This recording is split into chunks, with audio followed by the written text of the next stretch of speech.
दोस्तों, इससे पहले मैं और वीडियो बना के डाल चुका हूँ न्यूमेरिकल पर, और पार्ट 2 लेकर आया हूँ न्यूमेरिकल का पार्ट 2 में कुछ इंपॉर्टेंट क्वेश्चन डाल रहा हूँ। देखिए कैसे बनता है, मतलब बहुत ही इंपॉर्टेंट क्वेश्चन है दोस्तों। सिर्फ आप फॉर्मूला बेस्ड जानिएगा, क्वेश्चन बन के तैयार। आइए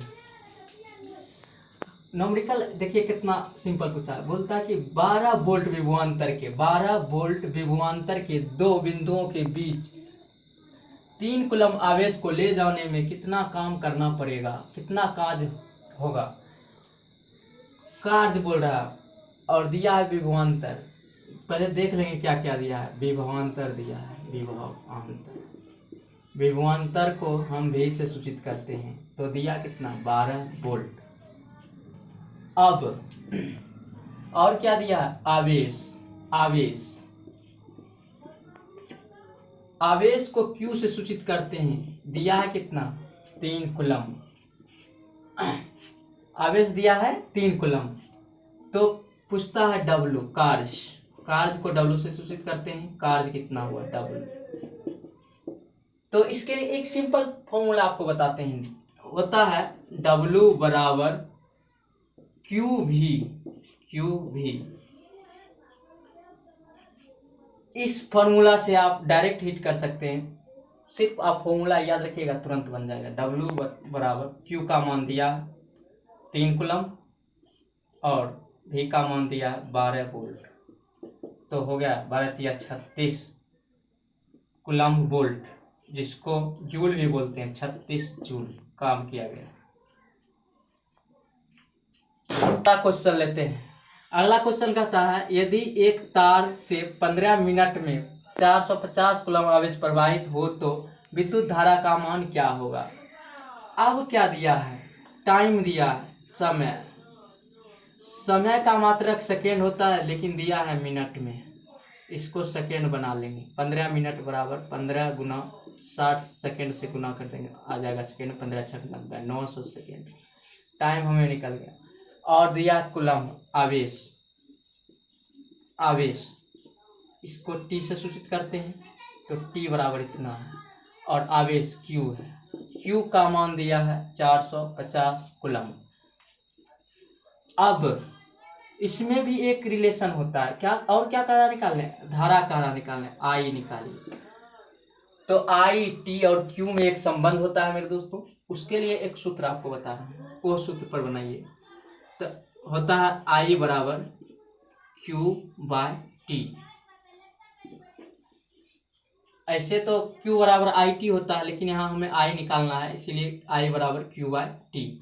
तो यहाँ से डायरेक्ट हिट कर देंगे। Q का मान कितना, Q का मान 450 कूलम है और T का मान 900 सेकेंड है। ये कट गया, 45 × 90, 1/2 क्या हो गया, एम्पियर।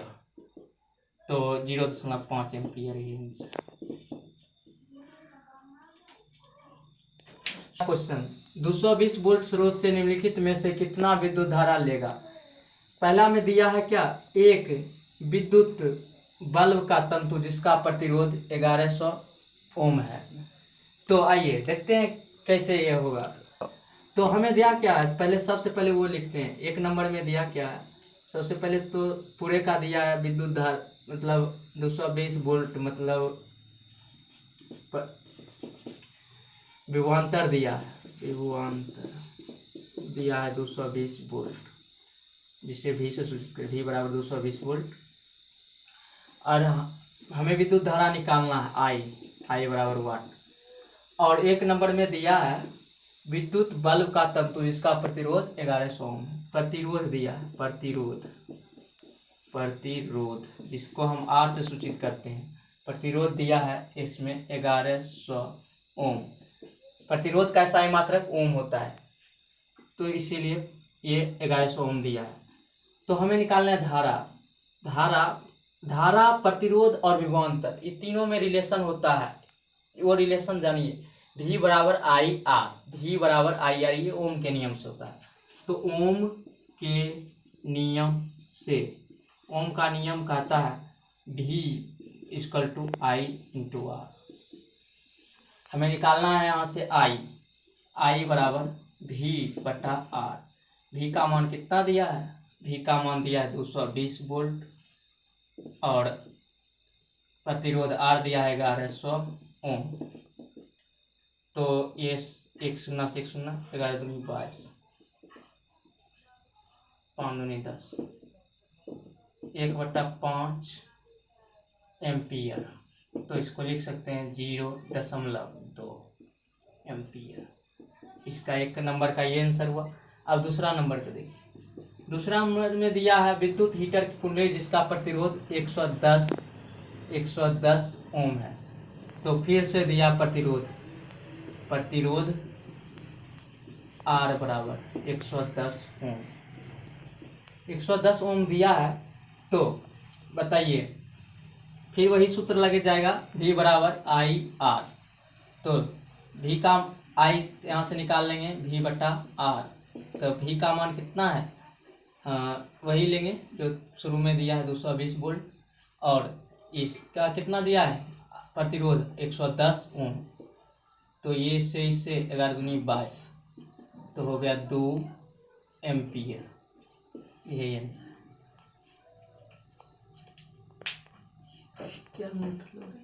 आइए अगला क्वेश्चन देखते हैं। अगला क्वेश्चन दिया है 4 ओम, 8 ओम, 12 ओम तथा 24 ओम प्रतिरोध की 4 कुंडलियों को किस प्रकार संयोजित करेंगे कि संयोजन से ए नंबर में अधिकतम, बी नंबर में न्यूनतम प्रतिरोध प्राप्त हो सके। इसका मान भी ज्ञात है। इस प्रकार क्वेश्चन को बनाने के लिए मेरे दोस्तों बस एक चीज का ध्यान रखिएगा। अधिकतम प्रतिरोध निकालने के लिए सभी को प्रतिरोध को समान श्रेणी क्रम में जोड़ेंगे, सभी को सीरीज में जोड़ेंगे श्रेणी क्रम में, और न्यूनतम प्रतिरोध निकालने के लिए सभी को समांतर क्रम में, जिसे पार्श्व क्रम भी कहते हैं, उस क्रम में जोड़ेंगे। तो बस इसी से मेरा अधिकतम और न्यूनतम प्रतिरोध निकल जाएगा। आइए देखते हैं कैसे। तो दिया है एक नंबर में R1 दिया, मतलब पहला प्रतिरोध दिया है 4 ओम, दूसरा R2 दिया है 8 ओम, तीसरा R3 दिया है 12 ओम, चौथा R4 दिया है 24 ओम। 4 प्रतिरोध हमें दिया है। तो अधिकतम प्रतिरोध के लिए, अधिकतम प्रतिरोध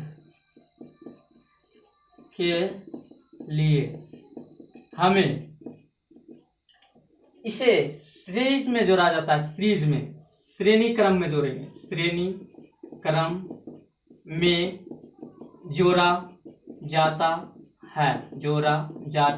है। तो आइए देखते हैं श्रेणी क्रम का फॉर्मूला क्या होता है, कैसे जोड़ते हैं। तो लिखेंगे RS equal to R1 plus R2 plus R3 plus R4 plus R5 ... ऐसे बढ़ते रहे, जितना प्रतिरोध देगा उतना सबको ऐड कर देंगे। RS का मतलब होता है प्रतिरोध, रेजिस्टेंस सीरीज में, प्रतिरोध सीरीज में, श्रेणी क्रम में। तो आइए इसका मान निकाल देते हैं RS। तो R1 दिया हमें 4 ओम, R2 दिया है 8 ओम, R3 दिया है 12 ओम, R4 दिया है 24 ओम। जोड़ लीजिए टोटल, 8 4 12, 12 12 24, 24 दूना 48 ओम। ये हमारा अधिकतम प्रतिरोध हुआ, ये अधिकतम प्रतिरोध हुआ, अधिकतम प्रतिरोध।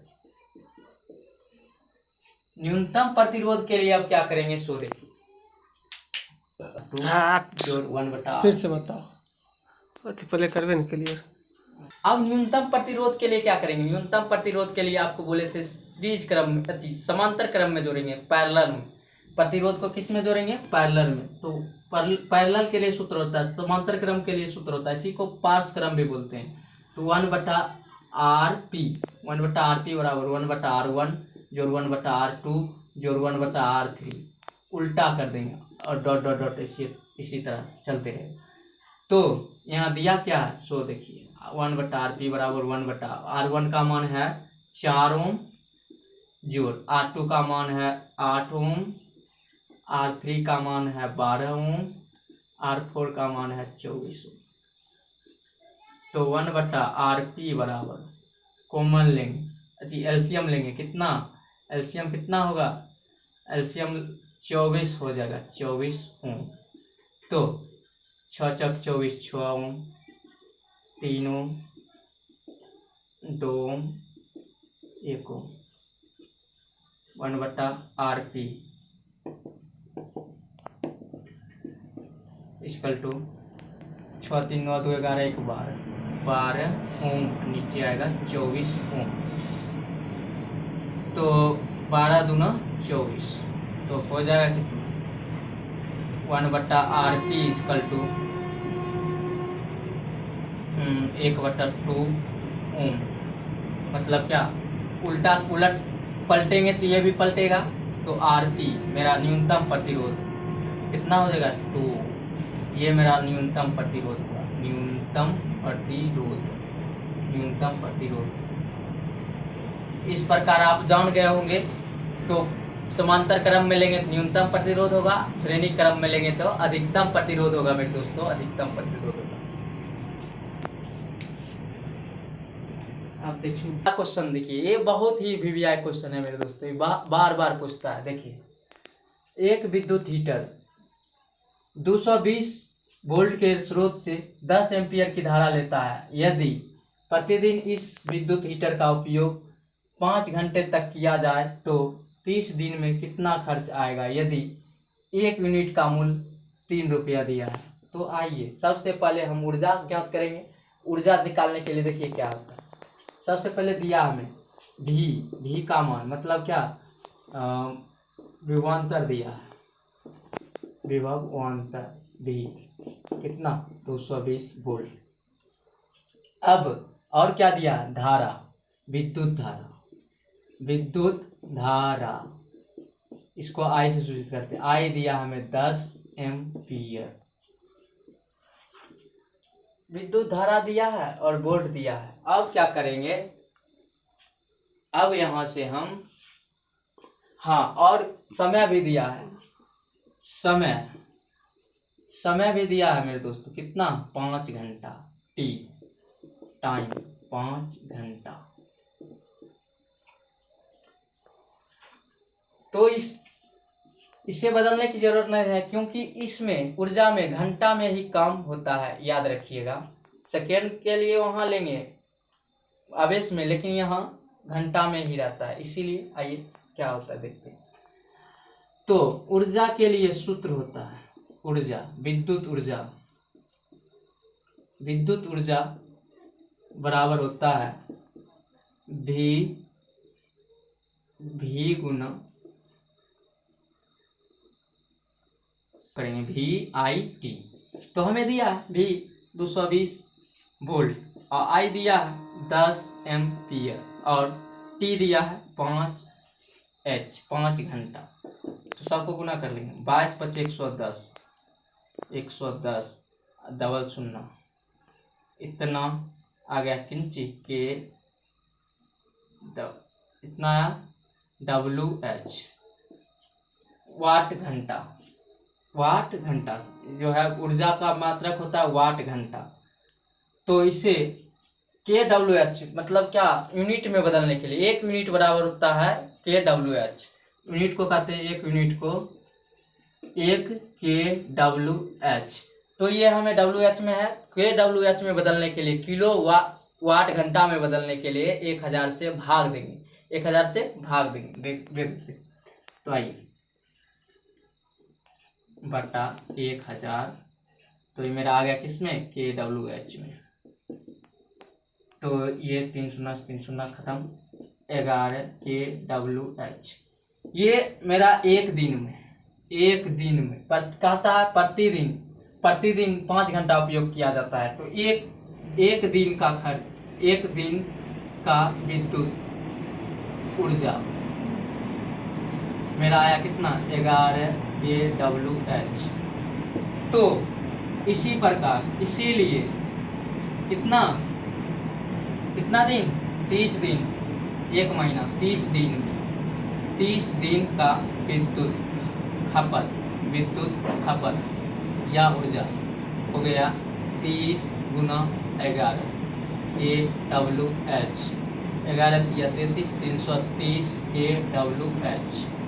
अब हमें सारा विद्युत खर्च निकल गया। अब और किस्त दिया, देखिए 1 यूनिट, जिसको 1 यूनिट का आप बताएं 1 kWh, तो 1 kWh का खर्च कितना है? 3 रुपया, 3 रुपया है। इसीलिए कितना निकला? इसीलिए निकला कितना?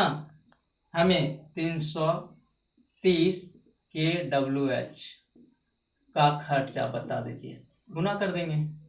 3 गुना 330 रुपया, तो आ गया 3 तिया 9, 3 तिया 9, 990 रुपया।